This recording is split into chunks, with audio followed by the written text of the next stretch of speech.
Hello, and welcome to the Brutal Iron Gym podcast, where our goal is to cut through the BS and deliver the brutal truth about topics related to health and happiness. Today's podcast number 1713. The topic is training, and the title is Determining Proper Working Set Intensity. Excellent stuff. One of my new clients, they asked in their journal, so all my clients get a journal, like a Google Doc. They can ask any questions, and I log in there usually once or twice a week, and I'll go through and answer everything. So they put an entry in, and I'll read through here in a second, but they asked about working set intensity. And I kind of gave them a breakdown, and then I want to kind of expand on that and give a good general answer. So what they wrote was, going to listen to your podcast episodes on selecting the right weight for working sets tomorrow. But I wanted to ask now, what RPE/RIR should I be should I be aiming for over the course of the block? And they're referring to like the training block. Their training program is 4 weeks, by the way. They continued, I understand I should be progressing weight/reps over the block. Does this inherently mean increasing RPE or RIR? So a little bit of stuff to unpack here. If you want to listen to the previous podcast we have on selecting the right weight for working sets, that would be podcast 567, so just 567. That was a while ago. You can find older podcasts if you go to our website, www.brutalirongym.com. There's a podcast player on the homepage, and then underneath that are instructions on how to get to older podcasts, whether you're using a mobile device or a laptop. But podcast 567 is a training podcast titled Weight Selection for Warm-Ups and Working Sets. And in my clients' programs, I have a little bit of a paragraph that kind of explains it, and then I have a link to that podcast that they can listen to. So that's what he's referring to. And then he went on and he asked, what RPE or RIR should I be aiming for? Now, RPE is rate of perceived exertion. When I used to teach exercise physiology at the university, we used RPE scales, but we use them like 6 to 20. There's different ranges for different things. But an RPE scale in powerlifting is typically like 1 to 10, but no one kind of uses 5 or less. So rate of perceived exertion would be okay, does this feel like a 9 out of 10 intensity? Or an 8 out of 10 intensity. And that can be something that you can learn over time. There are actually coaches who use halves, so it can be like 8.5 versus 8 versus 9. I personally I don't like that strategy, the RPE. It's not something that I feel like is innate in most people. I feel like you have to have a pretty extensive training background to understand that. And since I work with people, all the way from beginners to advanced level people, I want to have a system that works for everyone, that works for beginners all the way to advanced, rather than having only an advanced system and then trying to have, beginners feel uncertain all the time. So I'm not a big fan of RPE, but it is commonly used. RIR, I have used from time to time. RIR means reps in reserve. And that one I think is a little easier to understand earlier in your lifting career.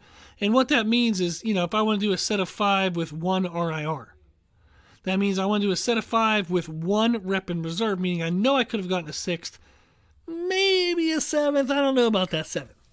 Or a 2 RIR, it would be okay, I got maybe a set of 5 with 2 RIR. Okay, I got 5, I definitely could have done a 6, probably a 7, I don't know about an 8 or a 9. So those RIRs are typically for something I want the person to focus purely on technique, or it's the first time they're ever doing the movement. I just want them to learn it and feel it for 4 weeks, and then we'll try to progress on it and push the intensity later on in other programs.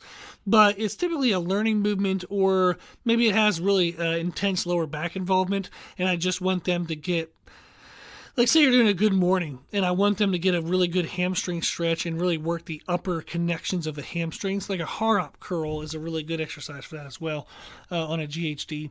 But if I want them to do that and I want them to get a good stretch, get a good initiation through the hamstrings, I'm going to have them do maybe an RIR, so that way they're not just using their lower back to like arch and drive the weight back and up rather than their hamstrings. I want them to use the right muscle, so I may need to control the intensity. So RIR is reps in reserve, and that's something I do use from time to time. That one to me makes a little more sense. So they were asking what RPE, what RIR, which is another way of saying working set intensity. What intensity should I be using over the course of the block? Now, the block is just a term for the training program. I write programs every 4 weeks for like 90% of my clients.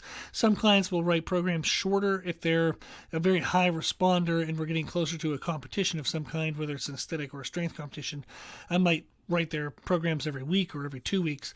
Very rarely do I write training programs for longer than 4 weeks, but in the rare occasion where I got to do it for various reasons, we might write a 6 or an 8 week program. But a block is just, okay, I have these sets of exercises that I'm going to repeat for these many weeks, and then I'm going to move to new exercises. So typically for most people, you're going to get a program that has specific movements that you repeat for a couple weeks. There are going to be, like I work with personal trainers, actually over half of my clients are personal trainers, and I'll do conceptual programs where I might say, hey, I just want you to do a tricep isolation that is, maybe overhead variation of a tricep isolation. And then they can use whatever cable handle they want. They can do dumbbells, they can do cables, they can kind of play with it a little bit. And those are typically when we're in learning moments, or I'm trying to figure, like we're trying to go through conceptual programming structures that they can then apply for every individual client. So every once in a while, we'll do conceptual programs where you don't have repeated exercises. But for most people, they're going to repeat specific exercises for a specific number of weeks. With all that said, what I encourage my clients to do is progressive overload, meaning each week they go in the gym, we want to try to add weight or add repetitions or even time under tension. There's a lot of different ways you can improve performance. Like you can just feel like you did a better job with technique and mind-muscle connection. It's just every week I want them to go into the gym and feel that in some way they felt better and more confident with the movement and or kind of felt like they pushed their body harder. The idea of that is your body will only adapt to a stimulus if it feels the adaptation is necessary. Our body doesn't grow muscle unless it 100% believes that additional muscle is necessary. It doesn't get stronger unless it 100% believes that the increased strength is necessary. Because to do both those processes, it takes the body work to do that. Our body's designed to minimize extra work or excessive work, so that way we stay alive for longer. That's the idea. Now, the idea of progressive overload is I do want my clients to go into the gym and in some way every week perform like they feel that they increased their performance quality or intensity in some way. So his way of saying this is, okay, how do I, from week to week, progress my working set intensity? Where should I start? How do I progress it? Where should I finish? That kind of thing. So I'm going to read you through my answer, and then I'm going to give you kind of a more broad-based kind of conceptual answer. So I wrote, typically week 1, you'll be trying your best, but the movements are new. So you'll be near failure, trying your best in the working set. But usually since everything's new, at full effort, you won't be as efficient in the movement. So there will be room to improve in the future weeks simply through increased coordination with the movement. So what that means is the first time you do it, even if you feel like you're doing your best, it's like I want to ride a pedal bike. And it's the best I can possibly ride the pedal bike the first time I ride it. But it's insanely wobbly. It takes an enormous amount of concentration, right? Then, as I get on it again, I'm like, okay, a little less wobble. I don't have to concentrate as much. It's getting a little bit easier. So maybe I can ride a little faster. Ooh. Maybe I can eventually ride with only one hand. There's ways to progress the difficulty of it once you feel more efficient at it. So the first week somebody does something, they're not going to feel super efficient. So even if they feel they're putting in full effort, they'll be able to, typically they'll be able to progress the next couple weeks just by simply becoming more efficient with the movement. They can get an extra rep or two, or they can get a little extra weight. Now, what I did was I gave him some idea of RIR and RPE in my answer that I'm about to continue to read. It's going to be a little confusing if you're not used to either one of those scales, so I'm going to come back and clean it up after I read it. Okay, make it a little bit easier. Week 1, I would say that you're looking for around 1 to 2 RIR, about an 8 RPE. It should feel challenging, but you should be able to maintain correct technique. Maintaining correct technique is the important focus. So you want to try your best, but you might be a smidge conservative because you don't want to lose good technique. So week 1 is around 1 to 2 RIR, around 8 RPE. If you're thinking of it in another way, is like, okay, this feels challenging, but I'm 100% confident that I'm doing it right. Week 2 is around 1 RIR, around 9 RPE. So you'll aim to improve from week 1 and feel more confident with the movements. So you'll naturally be able to push the intensity. You'll naturally be able to eke closer to all-out failure or push the intensity a little bit more simply because you're just going to feel more coordinated and more confident with the movements. Week 3, we're looking for at a 0 RIR or a 10 RPE, but what you see on social media at 10 RPEs is trash because their technique drops. What I would recommend is that you think of an RPE scale or an RIR scale as I'm never giving up good technique. So an RPE of 10 doesn't mean the lift looked like absolute shit, but I survived it. No. You never, ever, ever, ever want to break form. If you break form a smidge, you get a little wobbly, a little out of position, you should probably stop the set. Okay? And I'm going to come back and try to clean this up in a second. But that's the focus you should have on week 3 is 0 RIR. You're going to as many good reps as you think you can do. 10 RPE, you're pushing it for as hard as you think you can. But perfect technique must be maintained. You may get a little out of groove, maybe a little out of position on the last rep or so, but you'll never feel a total loss of technique just for the sake of finishing the repetition. Then week 4, same, 0 RIR and 10 RPE. And again, you go all out, but you don't sacrifice technique quality just to finish a rep. I summarized and said through what I see in the videos, I'll be able, and this was me giving him feedback. So for my clients, they send videos and I give them feedback on their videos every week. So I said, through what I see in the videos, I'll be able to provide more feedback as to intensity, and you'll likely find some lifts more intense than others. So you may find some of the lifts are easier to push to the edge of technique failure, but still maintain control. But other lifts, you'll feel a fast drop off from good to horrible technique almost instantly. And that happens to everyone on various lifts due to different, coordination levels and whatnot. So when it comes to strength, if you're a strength-focused athlete, you want to be asking yourself, when you think of the proper intensity for working sets, am I reinforcing good technique while feeling super challenged and super stressed? If I did any more weight or any more reps, would I still be able to maintain good form?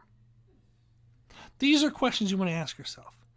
So when you get done with the set, say to yourself, is if I did any more weight or I tried to do more reps, would I be able to maintain good form? If you're like, you know what, I got 8, and I bet I could probably still do a 9th rep clean. Okay, well, the next working set, try for 9. So you just ask yourself after each working set. Let's say that your rep range is 4 to 6 reps, and you did 6 reps, and you're like, I don't know. I feel like I could have actually done, a little bit more. I could have done a 7th or an 8th. Well, if your range is only 4 to 6, then you got to add a little bit of weight. Slide some 2.5s on that bar, or add 5 pounds or something. And then all of a sudden, maybe you only get 4, but you're like, okay, that was the best I could do. I eked into the range, I got in there, but I don't think I could have survived a 5th. It would have probably looked like crap. These are the kind of questions you want to ask yourself. And then every single working set, you adjust. So maybe working set number 1, you do a set of 8. Then you do a set of 9 on working set number 2. And then on set 3, you got super tired, you got out of position, so you only got 7. That's okay. That happens. Maybe working set 1, you feel like you were maybe a little too conservative. You add weight on working set number 2. You're like, oh, crap, I added too much weight. Let me take some of that back off for working set number 3. Adjust in between each working set, however you need to satisfy these questions. So the questions for strength, again, is, am I reinforcing good technique while feeling maximally challenged and maximally stressed? Another way of wording that is, if I did any more weight or any more reps, would I still be able to maintain good form? If your goal is muscle damage or muscle shaping, your questions are a little bit different. The question is, if it's an isolation exercise, there's a single muscle of focus. Is the main muscle still the one doing most of the work? So if I'm doing bicep curls, but it looks like I'm dry humping the dumbbell rack, I'm probably using more of my hips and momentum, and my biceps are no longer really feeling maximally all of the stress that I want. So you have to maintain good technique enough to say, is the main muscle still the one doing most of the work? You should be able to say yes to that. If it's a multi-joint, multi-muscle exercise, then are the main muscles still the ones doing most of the work? You should be able to ask yourself that question. Another way of saying it is, what muscles do I feel? Am I doing chest flies, and when I get done, I can feel my chest feeling pumped and stressed? Or do I feel like my bicep connections up into my shoulder and the front of my shoulder hurt? Probably too much weight and or crappy technique. If I'm trying to do really heavy squats and I want to grow my legs, but after I'm done, my lower back hurts. You probably got to take some of that weight off. So if you're muscle damage, muscle shaping, your question should be, is the main muscle still the one doing most of the work? Or what muscles do I feel? You want to be able to feel the intended muscles at the end, not a joint or an unrelated muscle. So for example, say you're doing dumbbell rows and you're like, I don't even feel my back. I'm just crazy out of breath and my grip hurt, like my grip was giving out. Well, wear some wrist straps to help your grip and take a little bit longer rest periods. So that way you can actually maximize the workload of the back and make sure it's the right thing doing the work, So these are questions we would ask ourselves. A lot of times what is kind of challenging is this is all subjective. There isn't an objective, I did this, yes, I did this, no. It's a subjective process to find proper working set intensity. But these questions are stuff that we can ask ourselves, and then we can analyze after each set to see if we can, over time, get a pretty accurate answer in the sense of what allows us to make progress, but doesn't cause strains and pains and bad technique development. Okay? This is why for all my clients, I have them do video reviews, so I can actually help them through that process so they can figure out how to answer these subjective questions instantly, very quickly, within a matter of a few weeks, by having somebody helping them and help them guide them through that process. Okay. Hopefully this was helpful. So if you're struggling with determining proper working set intensity, ask yourself these questions, consider these concepts, and hopefully that'll help. Awesome. If you have any questions, let me know. My email, brutalirongym@gmail.com. If you like the podcast, please share the podcast. If you like the podcast, please consider donating to the podcast, which you can do on our website. And then if you like the information we share in our podcast, you can find more from us on our social media channels on Instagram and YouTube under the name Brutal Iron Gym. As always, I hope this was helpful, and thank you for listening.